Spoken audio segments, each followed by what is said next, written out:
Hello hi जय जगन्नाथ समस्त को। तो आज मैं बनाऊँगी चिकेन बिरयानी आउ मु भाविली आपण सहित भी वीडियोटा शेयर करदे। तो फर्स्ट तो आम ए बिरयानी मसला बनैबा बिकज आम जो घरे जो बिरयानी मसलाटा बनाती ना तार टेस्टा पूरा अलग लेवल। मसला प्रिपरेशन पे अदा रसुण कंचा लंकार गोटे पेस्ट बनईदबा। चिकेन को भल भाव में धोईकी एबे मैरिनेट करवा। फर्स्ट तो आम से हल्दी दबा, लंका गुंड आपण टेस्ट अनुसार दे पारिबे, धनिया गुंड तापर जीरा गुंड देबा। नाउ से आपण टेस्ट अनुसार लुण पकेबे, अल्प टिके सोरस तेल दही पके देकी ताकू भल भाव में मिक्स करनेबे।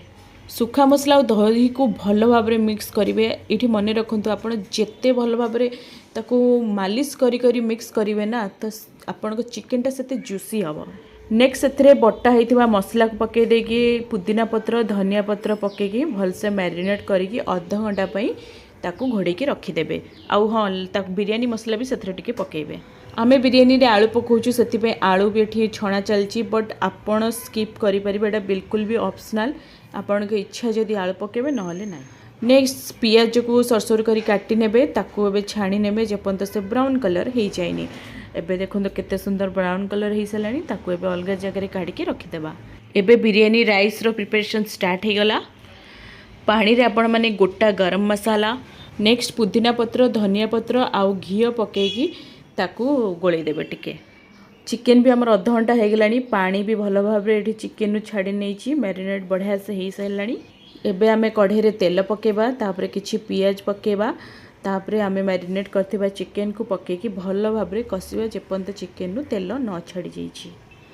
बिरयानी चाउल को एबे भल भाव में धोई नेबा आउ 15 मिनिट पई ताकू बतुरेई दबा।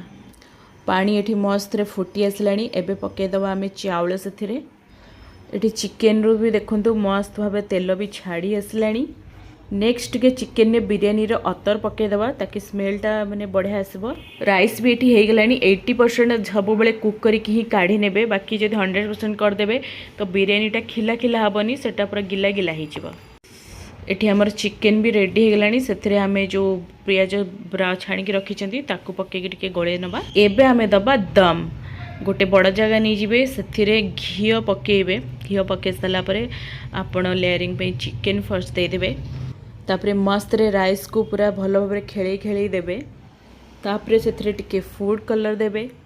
छणाई थिबा पियाज पुदीना पत्र धनिया पत्र आउ टिके गुआ घी पकेकी पुणी आउ गोटे लेयरिंग करवा।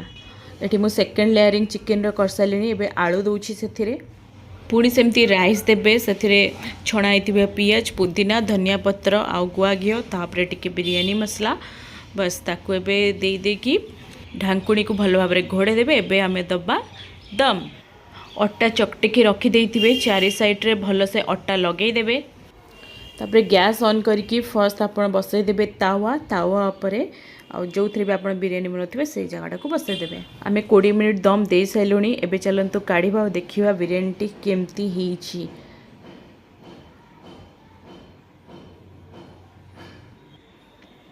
देखिपे एबे मु काढ़ुची। वाओ मस्त है बिरयानी। देखो मस्त रे दम भी ही आ लुक देखो केते मस्त देखाउची। लुक जेमती देखाउची खाइया पई मध्ये सेमती टेस्टी थिला। बिरयानी टे हिची माने भोक तो जोरे लागिवो। आउ डेरी न करी एठी आमे रेडी कर देलु रायता, ता सहित गरम गरम बिरयानी रेडी। बस खाई की पूरा पेट शांति। आपण भी खाई की पेट शांति करंतु घरे बनै की। आ केमती वीडियोटा लागिला कमेंट करंतु। आ जति बेस भल लागिला चैनल को सब्सक्राइब करंतु।